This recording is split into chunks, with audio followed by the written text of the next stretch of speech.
തുമ്പികളുണ്ടോ? എല്ലാം വലിയ തുമ്പി.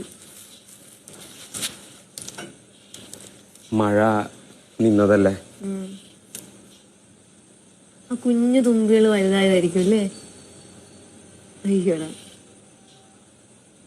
എന്താന്നറിയില്ല, ഇന്ന് പതിവിലും നേരത്തെ എണീറ്റു. പിന്നെ ഉറക്കം വന്നില്ല. എന്നെ കുറിച്ചുള്ള അഭിപ്രായം എന്താ അനുമോളുടെ? അനീഷേട്ടാ ഇപ്പൊ കൊറേ മാറി, സ്വഭാവത്തിൽ ഒരുപാട് മാറ്റം ഉണ്ടായി. അതിനെ കുറിച്ചുള്ള അഭിപ്രായം, ആദ്യമൊക്കെ വന്ന സമയത്ത് എനിക്ക് താല്പര്യം ഉണ്ടായിരുന്നില്ല. ഇങ്ങനത്തെ ഒരാളെ ആദ്യമായിട്ടല്ലേ കാണുന്നേ. പിന്നെ ഇപ്പം എനിക്കിപ്പം എന്താ പറയുക, ഇപ്പൊ നല്ലൊരു മനുഷ്യനല്ല, നല്ല ഒരാൾ, ആർക്കും ഇഷ്ടപ്പെടുന്ന ഒരാള്. ശരിക്കും അങ്ങനെയാണെങ്കിൽ നമുക്ക് വിവാഹം കഴിച്ചാലോ? അമ്മേ, അയ്യോ, തമാശ പറഞ്ഞതാണോ? അന്ന് ചേട്ടാ അങ്ങനെ സംസാരിച്ചത്? എന്റെ ദൈവം,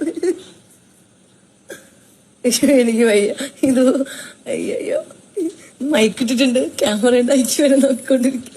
ചേട്ടാ പ്രാങ്ക് ചെയ്തതാണോ? അന്വേഷിച്ചിട്ട് എന്താ സംഭവം? ഞാൻ ചോദിച്ചതിന് ഉത്തരം പറ. പോ ചേട്ടാ, ലീറ്റ്.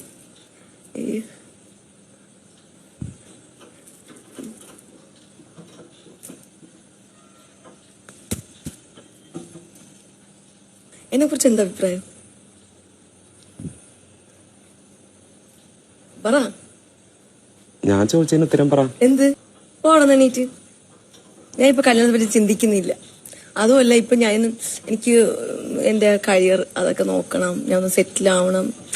ഒന്നും ആയിട്ടില്ല, ഇപ്പോഴും ഇതിൽ കിടക്കുന്നതേ ഉള്ളൂ.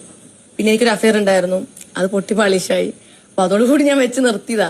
കല്യാണമേ ഞാൻ വെച്ച് നിർത്താന്ന് തീരുമാനിച്ചതാ. പിന്നെ വിചാരിച്ചു, അമ്മയുടെ അച്ഛന്റെ ഏറ്റവും വലിയ ആഗ്രഹമാണ് എന്റെ കല്യാണം എന്നുള്ളത്. അപ്പം അവര് ജീവിച്ചിരിക്കുമ്പോൾ അത് നടത്തി കൊടുക്കണമെന്ന് എനിക്ക് ഭയങ്കര ആഗ്രഹമാണ്. അപ്പം അത് നടത്തണം. അപ്പൊ ഞാൻ സമയം ചോദിച്ചിട്ടുണ്ട്. അപ്പൊ അവര് പറഞ്ഞു 2 വർഷത്തിനകത്ത്. അപ്പൊ അതിന് 2 വർഷത്തിനകത്ത് എനിക്ക് സെറ്റിൽ ആവണം. ഈ വീടിന്റെ ലോൺ അതൊക്കെ അടയ്ക്കണം, അങ്ങനെ കുറെ കാര്യങ്ങളുണ്ട്. അതെനിക്ക് 2 വർഷത്തിനകത്ത് എനിക്ക് സെറ്റ് ചെയ്യണം. അതിനുള്ളത്, എനിക്ക് ജീവിക്കാനുള്ളതൊക്കെ എനിക്ക് ഉണ്ടാക്കണം. അപ്പൊ എനിക്കായിട്ട് ഇനി ഒരു വീട് വെക്കണം, പിന്നെ എന്റെ കാര്യങ്ങൾ നോക്കണം, പിന്നെ എന്താ അങ്ങനെയൊക്കെ കല്യാണത്തിന് വേണ്ടിയിട്ടുള്ള അങ്ങനെയുള്ള കുറെ കാര്യങ്ങൾ നമുക്ക് ഉണ്ടല്ലോ. എനിക്ക് കുറച്ച് കാര്യങ്ങൾ ഞാൻ പ്ലാൻ ചെയ്ത് വെച്ചിട്ടുണ്ട്. ചെറിയ രീതിയിൽ ഗുരുവായൂരുണ്ട്, രാലിയേട്ട, അങ്ങനെയൊക്കെ ഉണ്ട്. അതൊന്നും ഇപ്പൊ നടക്കില്ല.